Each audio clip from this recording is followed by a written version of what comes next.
간절히 기도드리옵나이다. 아멘. 옆에 계신 성도님 좀 인사하시 바랍니다. 정말 잘 오셨습니다. 예, 주 안에서 좋은 일이 있을 것입니다. 인사하시 바랍니다. 자, 오늘은 갈라디아서 6장 12절에서 18절의 말씀을 가지고 메시아가 이루신 평화다라는 제목으로 은혜를 나누기를 원합니다. 이거 좀 꺼주세요. 우리가 지금 지키고 있는 이 대림절, 강림절은요, 메시아가 이 땅에 오신 의미를 발견하는 아주 중요한 절기입니다. 자, 예수님이 메시아로 오셨다는 건요, 아기 예수님이 진정한 왕으로 오셨다는 의미입니다. 자, 예수님의 탄생을 예고한 천사의 선포를 한번 살펴보세요. 여러분 주보 가운데 보면 말씀들이 쭉 나와 있습니다. 누가복음 1장 31절, 33절 나와 있죠. 같이 보겠습니다. 보라, 내가 잉태하여 아들을 낳으리니 그 이름을 예수라 하라. 그가 큰 자가 되고 지극히 높으시니 아들이라 일컬어질 것이요. 주 하나님께서 그 조상 다윗의 왕위를 그에게 주시리니 영원히 야곱의 집을 왕으로 다스릴 것이며 그 나라가 무궁하리라. 자, 여기서 대망하는 아기 예수는요, 큰 자가 되고 지극히 높으신 이의 아들이며 그리고 왕으로 다스릴 것이다 라고 말씀을 하고 있는데, 그러므로 예수님의 탄생은요, 왕의 탄생 그리고 메시아의 오심을 아주 분명하게 선언하는 그런 말씀입니다. 자, 오늘 우리들의 마음에 계신 예수님은요, 아기 예수님으로만 남아 있어서는 안 돼요. 어떤 예수로 남아야 합니까? 크신 예수, 높으신 예수, 위대한 예수, 다스리시는 예수, 영원한 예수로 남아야 하고 그게 믿어져야 합니다. 이것이 메시아 대망의 신앙이고요. 그리고 우리들은 이 영광스러운 메시아 신앙을 이어가야 할 그런 자들이라고 하는 거예요. 자, 교회는 이 대림절, 이 강림절을 통해서 세상을 향해서 메시아가 오신다, 세상의 왕이 오신다고 외치면서 찬양을 해야 해요. 그래서 오늘 우리는 이 메시아 예수님이 오셔서 이 땅에 이루신 평화가 어떤 것이고 어떻게 누릴 수 있는지를 살펴보기를 원하는데요. 첫째는요, 세상의 평화는요, 십자가 복음에 있다고 하는 거예요. 자, 하나님은 전 인류 구원을 위한 위대한 계획을요, 십자가에서 완성하셨습니다. 자, 메시아가 이 땅에 가지고 오신 세상의 참된 평화는요, 오직 그리스도의 십자가를 통해서만 이루어질 수가 있는 거예요.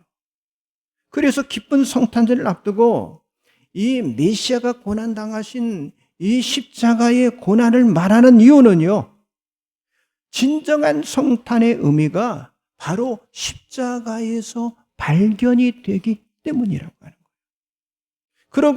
그러므로 사도 바울은요, 자신의 생애를 통틀어서, 그렇죠, 1년 365일 계절을 가리지 않고 뭔만을 자랑했어요? 오직 십자가만을 자랑했습니다. 자, 말씀 나와 있죠. 갈라디아서 6장 14절 같이 봅니다. 그러나 내게는 우리 주 예수 그리스도의 십자가 외에 결코 자랑할 것이 없으니 그리스도로 말미암아 세상이 나를 대하여 십자가에 못 박히고 내가 또한 세상을 대하여 그러하니라. 세상의 평화를 지킬 수 있는 유일한 방법은요, 메시아이신 그리스도의 사랑의 능력뿐이라고 하는 거예요. 메시아의 그 십자가의 희생과 그 헌신을 통해서 세상의 평화가 성취가 되는데, 이것이 바로 십자가의 복음입니다. 그래서 바울은 이 복음만을 자랑하기 위해서 44절 365일 정말 이 복음에 미쳐서요, 복음만을 자랑하고 복음만을 세상에 전하는 삶을 살았다고 하는 사실이죠.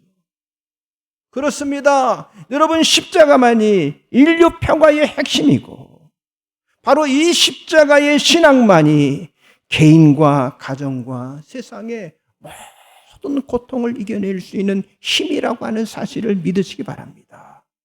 사도 바울은 이런 말을 했어요. 내가 복음을 부끄러워하지 아니하노니 이 복음은 모든 믿는 자에게 구원을 주시는 하나님의 능력이 됩니다.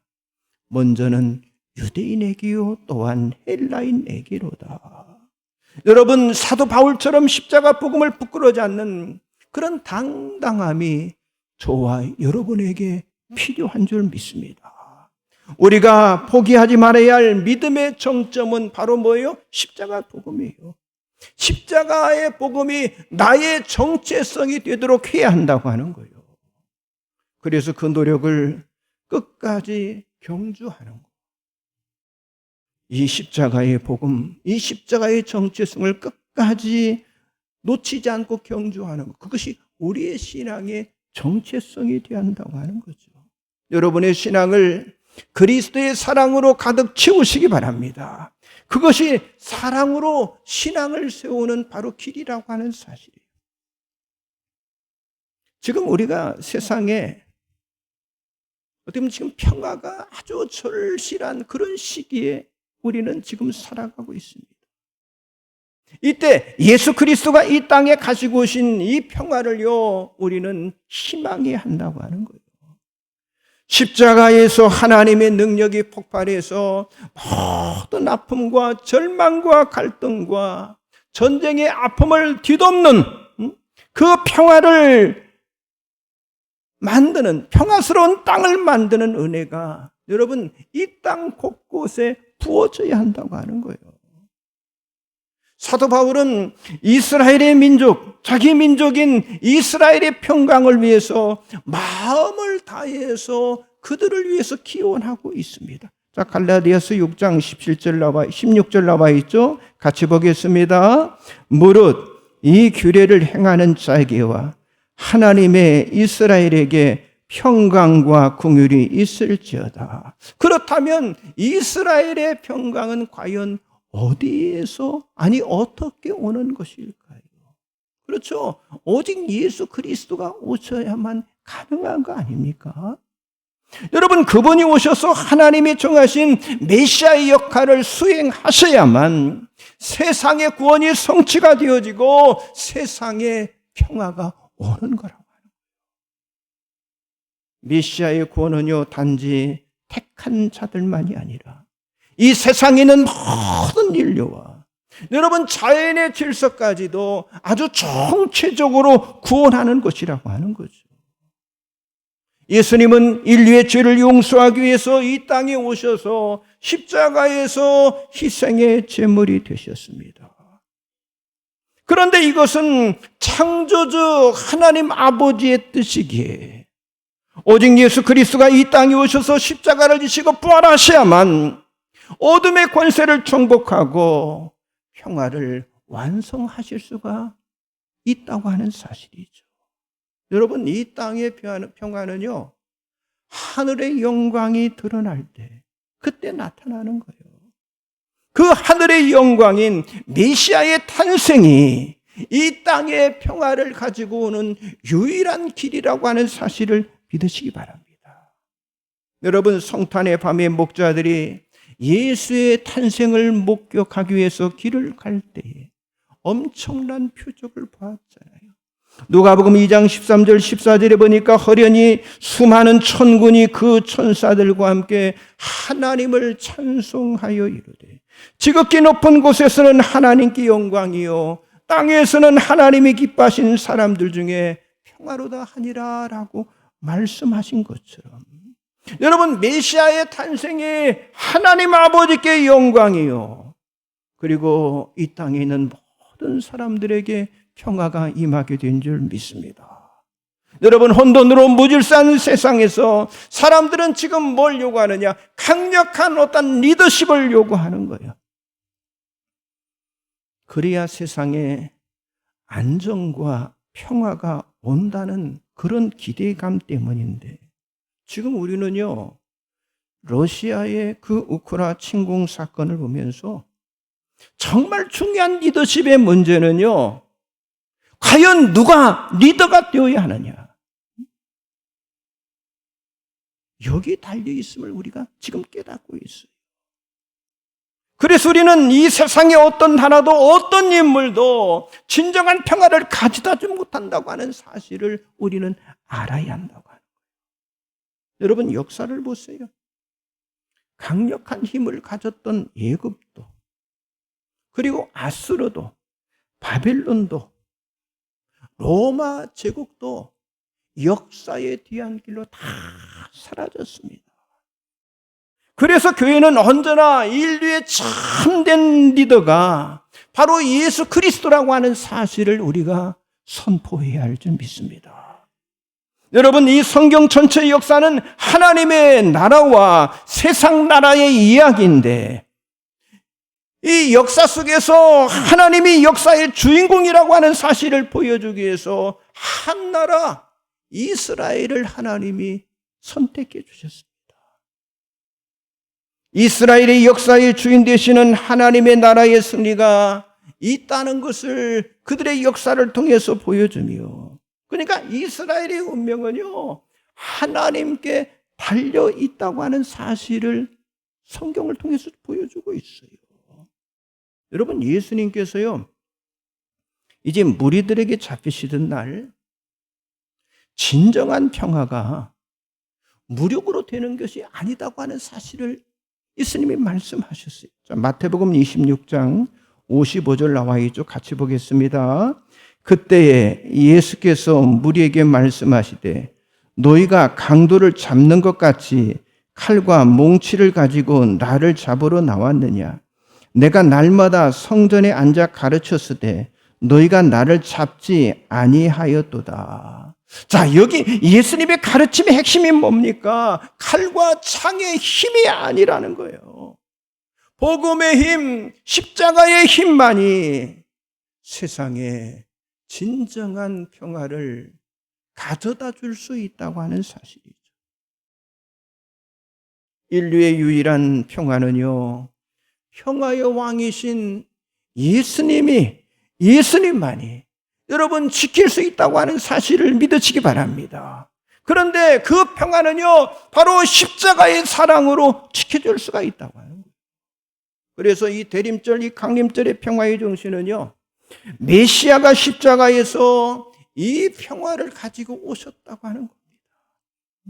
그래서 이 평화의 메시아를 자랑스럽게 여기는 것이 이 대림절, 이 강림절에 우리들이 해야 할 일이고요. 이 평화는 세상이 주는 것과 전혀 다른 어떤 평화예요? 하나님의 평화이고 하늘로부터 내려오는 평화라고 하는 사실을 여러분들이 믿으시기 바랍니다. 옆 사람 앞뒤로 좀 인사하세요. 세상의 평화는 십자가 복음에 있습니다. 십자가 사랑에 있습니다. 예, 세상의 평화는요, 십자가의 복음, 십자가 사랑에 있는 거예요. 두 번째는요, 성도의 평화는요, 구원의 감격이 있습니다. 자, 우리 성도들은 구원의 은혜를 날마다 감격스럽게 느끼고 경험함으로 참된 평화를 우리가 경험해야 해요.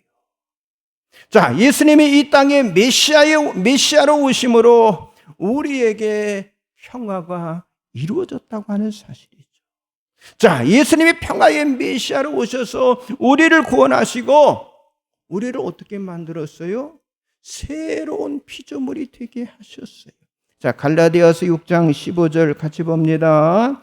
할례나 무할례가 아무것도 아니로되 오직 새로 지으심을 받는 것만이 중요하니라. 새로 지으심을 받은 것만이 중요하다. 자, 여기 사도 바울은 하나님의 백성들에게 중요한 것은요, 어떤 종교적인 지위보다 오직 새로 지으심을 받는 것인 바로 이 존재성에 있다고 하는 사실을 지금 말씀하고 있어요. 할례를 받았느냐, 할례를 받지 않았느냐, 유대인으로 태어났느냐, 아니면 이방으로 태어났느냐보다 그것보다 더 중요한 것은요, 십자가에서 죽고 다시 태어나고 성령의 임재로 나타나는 바로 새 사람이 되었느냐, 이게 중요하다고 하는 사실을 말씀하고 있어요. 오직 예수 그리스도가 이 땅에 오셔서 십자가를 지셔야만, 여러분, 이 땅에 있는 이 백성들을 구속하실 수가 있잖아요. 여러분, 우리를 구속하시기 원하시는 아버지의 뜻을 이루시기 위해서 예수님이 인간의 육신을 입고 이 땅에 오셨잖아요. 그리고 그 뜻을 성취하기 위한 그 희생 제물이 되기 위해서 십자가에 죽기까지 순종하셨다고 하는 거예요. 그렇기 때문에 우리 성도는요, 오직 예수 그리스도의 십자가만을 자랑하며 십자가의 구원의 위대한 능력을 저와 여러분이 알아야 할 줄 믿습니다. 성경에 그랬잖아요. 십자가의 도가 멸망하는 자들에게는 미련한 것이요, 구원을 받는 우리들에게는 하나님의 능력이다라고 말씀하신 것처럼 메시아 되신 그리스도의 십자가를 바로 이해하는 것이 우리들에게 중요하다고 하는 거예요.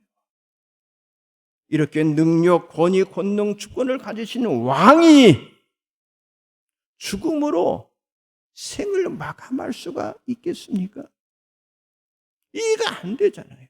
도저히 이해할 수 없는 이 하나님의 구원의 능력이 바로 이 메시아이신 바로 우리 주님의 십자가의 사건인데, 그러므로 우리들은요, 구원의 능력인 이 십자가를요 바로 알아야 하는 거예요.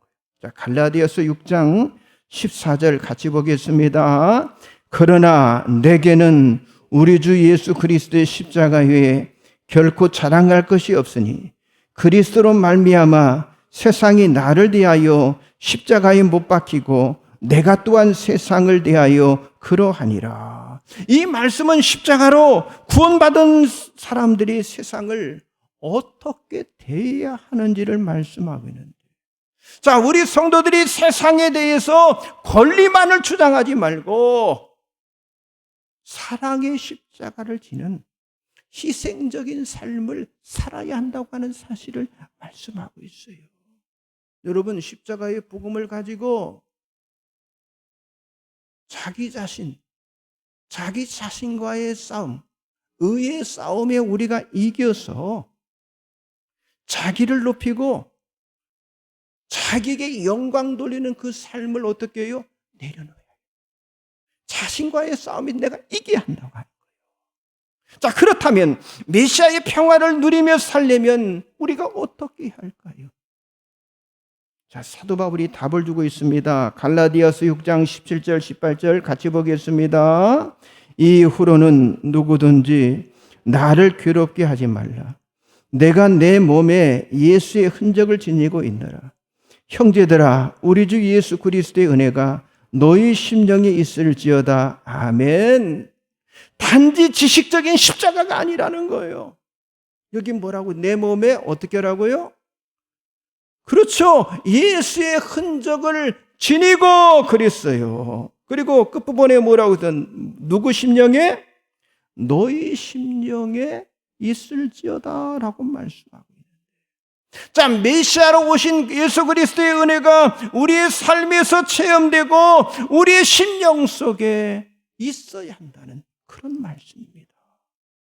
단지 머리로 아는 지식이 아니라 생활 속에서 체험이 되어지고 우리의 마음 심령 속에 새겨져야 한다고 하는 그런 말씀이에요. 여러분, 메시아가 내 심령 속에 있다는 의미는요, 주님이 내 삶의 모든 것을 지배하신다고 하는 것을 말씀하고 있는데, 그때 주님이 진정으로 내 삶의 주인이라는 그런 신앙의 고백을 우리가 할 수 있다고 하는 사실입니다. 여러분, 그런 고백을 할 수 있는 여러분들이 되시기를 바랍니다. 사랑하는 성도 여러분, 정말 예수 그리스도의 여러분의 삶의 주인 되심을 인정하십니까? 그렇죠. 아멘으로 대답해야죠. 그렇다면 세상을 구원하시는 그 예수 그리스도의 그 모범을 따라서 저와 여러분도 살아가야 할 줄 믿습니다.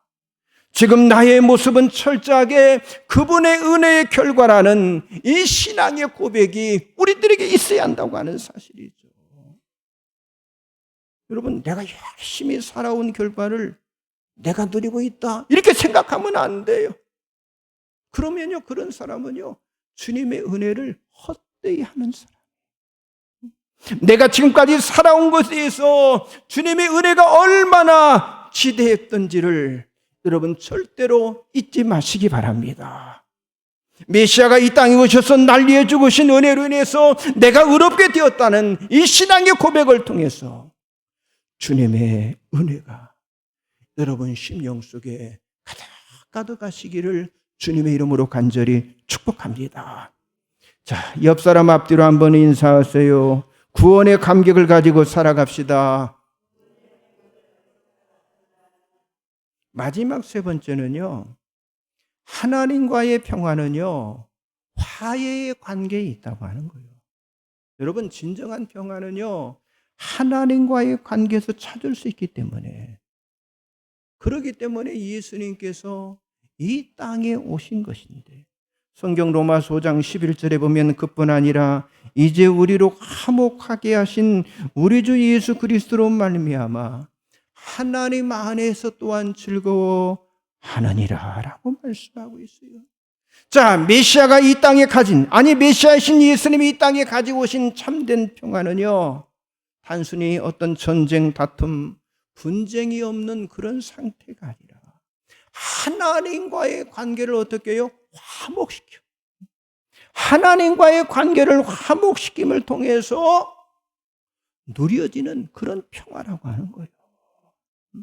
여러분, 그분이 빛으로 이 땅에 오심으로 어둠과 흑암의 세력이 물러가고 그곳에 하나님의 영광의 빛이 비침으로 오게 되는 그런 평화를 말하는 거라고 하는 거예요. 예수님이 우리 가운데 오셨다고 하는 의미는요, 이제는 하나님과의 화해를 위한 모든 하나님의 뜻이 성취되었다고 하는 그런 말이, 그런 선언입니다. 빌립보서 2장 10절 11절 그 말씀 나와 있죠. 같이 보겠습니다. 하늘에 있는 자들과 땅에 있는 자들과 땅 아래에 있는 자들로 모든 무릎을 예수의 이름에 꿇게 하시고 모든 입으로 예수 그리스도를 주라 시인하여 하나님 아버지께 영광을 돌리게 하셨느니라. 여러분, 이 땅에 오신 예수님은 악한 권세를 정복하고 이 마귀 권세를 정복하고 승리하심으로 하나님과 우리와의 그 화해를 완성하셨다고 하는 거예요. 그러니까 하나님의 뜻은요, 예수가 주와 그리스도가 되심을 입으로 고백하는 그런 사람들에게 하나님과의 화목한 관계를 허락하시고 그것을 통해서 하나님께서 영광을 받으신다고 하는 거예요. 바로 하나님과의 평화를 이루는데 예수의 승리는요, 어디에서만 가는 건가요? 오직 십자가를 통해서만 가능한. 그래서 오직 예수 그리스도가 이 땅에 오셔서 십자가를 지고 부활하셔만 하나님과의 화해를 이룰 수가 있다고 하는 거예요. 이제 우리는 예수 그리스도 인해서 하나님의 권속이 되었습니다. 아니, 우리는 새 사람을 입었고 새로운 피조물이 되었기 때문에 우리는 하나님의 자녀로 다시 태어났다고 하는 거예요. 여러분, 길 대신 예수 그리스도가 아니면 우리는 영원한 어둠의 자녀로 살아갈 수밖에 없고요. 그리고 그 옛 상태는요, 바로 하나님과 원수된 그런 상태에 머무르는 거예요. 우리가 무슨 죄를 지어서 하나님과 원수가 된 것이 아닙니다. 인간은 원래부터 원죄를, 아담의 범죄로 인한 그 원죄를 가지고 태어나기 때문에 우리는 죄인이에요. 그러니까 우리는 하나님과 원수된 상태로 이 땅에 태어나는 거라고 하는 거예요. 그래서 새로운 피조물이 되어야만 하나님과 화목한 존재가 될 수가 있다고 하는 거예요. 그것이 이루어지지 않으면요, 진정한 평화, 아니 영원한 평화, 참된 평화는요, 우리가 경험할 수 없다고 하는 거예요. 여러분, 이 대림절, 이 강림절은요, 그런 화해의 메시아를 우리가 대망하면서 하나님과의 관계, 그 관계를 다시 회복하는 그런 절기인 줄 믿습니다. 자, 갈라디아서 6장 16절 같이 한번 다시 보겠습니다. 무릇 이 규례를 행하는 자에게와 하나님의 이스라엘에게 평강과 긍휼이 있을지어다. 그렇습니다. 규례를 행하는 자, 하나님의 말씀을 행하는 성도에게는요, 메시아의 평강, 아니 긍휼, 평화가 임할 것을 말씀하고 있어요.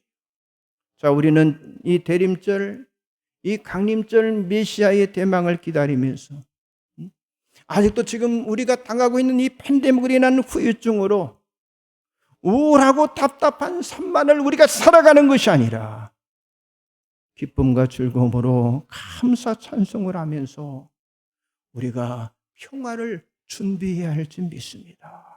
평화의 메시아이신 예수님이 이 땅에 오셔서 십자가를 지시고 부활하셔야만 어둠의 권세를 정복하고 성도를 구속하며 하나님과의 관계를 화해시킬 수 있다고 하는 사실을 우리가 분명히 믿고, 이제는 여러분 모두가 다 평화의 왕으로 오신 예수 그리스도를 힘입어서 하나님의 이름을 찬양하며, 그리고 기도하며 예배하며 세상을 섬기고, 그리고 바른 교회를 세워가는 그런 믿음의 사람들이 다 되시길 주님의 이름으로 간절히 축복합니다.